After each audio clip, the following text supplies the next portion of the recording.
पोह्यासोबत काय करू? पोहे करतो आणि मस्त गाजर आहे, गाजरचा हलवा करतो. काय ते विकतचे पेढे न पेढे, पोहे, गाजरचा हलवा आणि मोठचं उसळ. हे पोरगं संगीताला पसंत आलं पाहिजे. मस्त मजा आहे. मग आम्ही दोघी बहिणी एकाच गावात राहू. म्हणते काय म्हणता? म्हणतो का आपला हॉल तर लहान आहे, तर बाहेर अंगणातच चांगली खुर्च्या गिडच्या टाकून तयारी करतं का? ते दोघं चिन्ह, रामभाऊ बाजीनं पुतणे. ते दोघं राहील. मी जमन तर मी पाटील काकाजीला बोलावून घेतो. शामराव घरी राहीन तर शामरावला बोलावीन.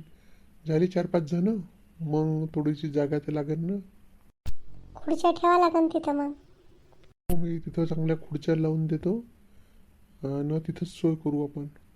काय करतं नाश्त्यासाठी? मी म्हणतो पोहा आहे आणि त्याच्यासोबत गाजर आहे, तर हलवा करू का? आणि मोठचं उसळ आहे. तुले समजते तू ते कर. संगीताला विचार. चाल मी थोडंसं बाहेरच्या खुर्च्या गिडच्या लावून देतो. हो करा तुम्ही. 2 वाजेपर्यंत येईन ना. 2 कायचे, मी ये म्हटलं फोन करीन तर येऊन जाईन. आपलं झालं म्हणजे फोन करून देऊ. का बाहेर गावावरून येऊन राहिली का ते? ठीक आहे, करा तुम्ही तुमचं, मी इकडचं काम उरकून घेतो. पहा मित्रांनो, आमच्या घरी पाहुण्याचा कार्यक्रम कसा राहतो तो, आणि आमचे व्हिडिओ तुम्हाला आवडत असाल तर प्लीज कमेंट करून सांगा. करते मी आता नाश्ताची तयारी. हलवा कसा करते सांगते मी तुम्हाला. शांता, जमलं का? ये बरं बाहेर.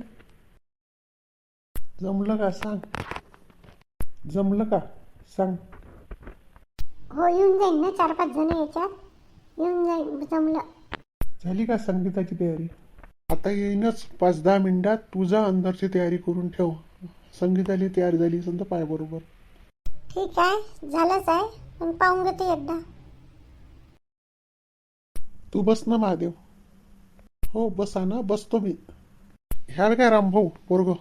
हो, ह्याच तर मापुतण्या होय. तर ह्या पहिले राहे लहानपणी, पण मग गेला गावात तिकडे शहरात.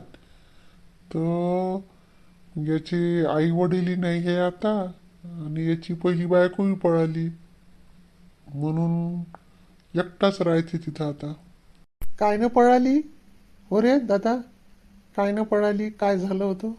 काही काही झालं तर आमचं दोघांचं पटायचं नाही. तर मा म्हणायचं काहीच नाही ऐके, म्हणून काही मला पटलं नाही. तर तिच्यासमोर झगडाच होई नेहमी नेहमी. मग गेली ते घर सोडून तर आलीच नाही डबल. मग तुला काही समजावायचा प्रयत्न नाही केला का कधी? समजावायच्या पलीकडेच गेलतीन ते. तिचे मायबापही जास्तीचे शाईन आहे. तेही तिलेच बोलते, म्हणून ते डबल आलीच नाही. जास्त नको बोलू, जरासा कमी बोल ना. झाला ना महादेव चहा नाश्ता? बोलाव ना पोरीले. हो येऊनच राहिली आहे. ही आहे संगीता, माझी साडी. नमस्कार. खूप सुंदर आहात तुम्ही. अभि चुप राह ना थोडा. नाव काही विचारायचं असन काही आणखीन तर विचारू शकता. तुमचं नाव काय आहे? संगीता. शिक्षण गिक्षण विचारणं. म्हणजे काय करायचं आहे शिक्षणाचं? तुम्हाला अनपढ पण चालते का? नाही तसं नाही आहे, पण असानच ना तुम्ही शिकले असानच ना. आणखीन काही विचारायचं असेल तर विचारा. काही नाही विचारायचं, आम्हाला मुलगी पसंत आहे. सांगा मग तुम्ही केव्हा सांगता? तुम्ही पसंती सांगितली त्याला विचार करावा लागेल ना. हो बरोबर आहे तुमचं. तर करा विचार, येतो मग आम्ही. संगीताजी बाय.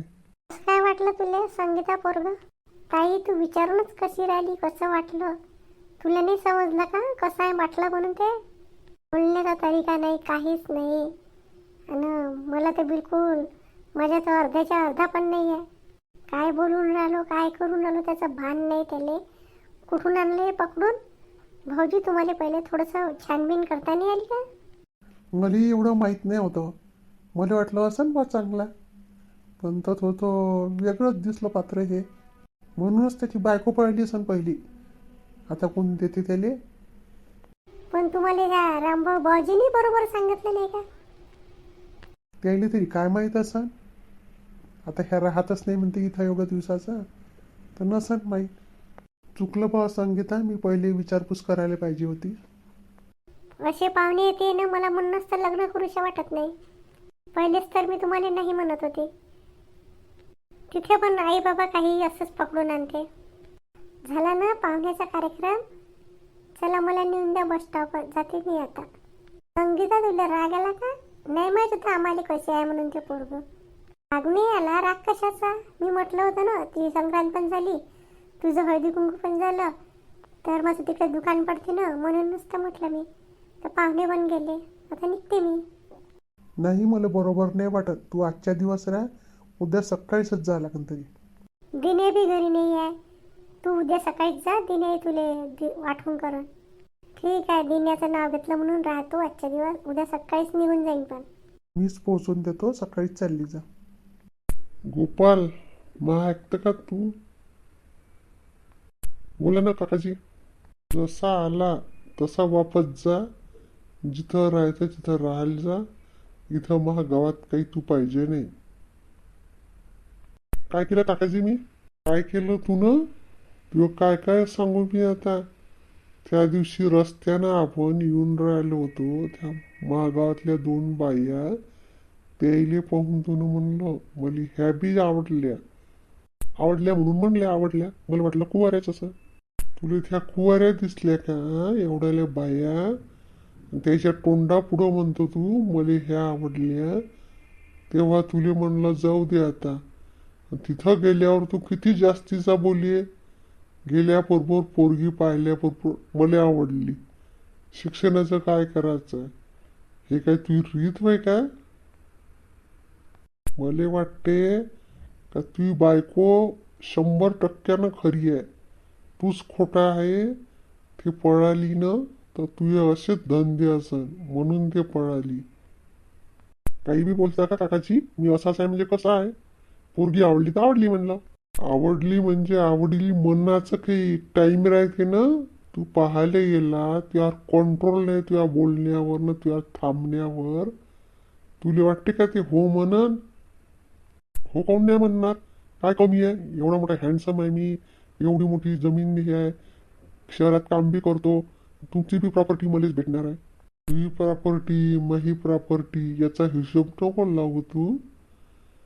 ते पोरगी कशी लठ्ठ लुठ्ठ, ते जाऊ दे, लठ्ठ लुठ्ठ असून तू बारकी आहे, पण ते ठीक आहे. पण तुझी बोल चाल भाषा, ते लोक हो म्हणन तुले. त्या महादेवच्या नजरेवर तोंड टाकायची मला लाज येऊन राहिली आता. काय केलं असं मी? लाज येईन तुम्हाला? संग बोलण्यात राम नाही राहिला. तुला समजावून सांगून बी तू काही समजून नाही राहिला. तू आपल्या गावाला जा, मी एकटाच बरा आहे. आता त्या महादेवले पाटील भावाले समजावून सांगा लागल. त्याच्यासाठी बोलावलं का काकाजी मला? मी बेइज्जत करायला? मी काही जात नाही आता, मी इथंच थांबतो. माझी इच्छा होईन तेव्हा जाईन मी. तू इथं राहिला तर मला लाथा खायला लावशील म्हातारपणात. कसे हड्ड्या हुड्ड्या अंगावर, काही मोडमाड करून नको माही. म्हणून म्हणतो तू आपल्या ठिकाणी आपल्या जागी जाय. तुला तिकडेच लय पोरी भेटल, तिकडची एखादी बायको करून घे.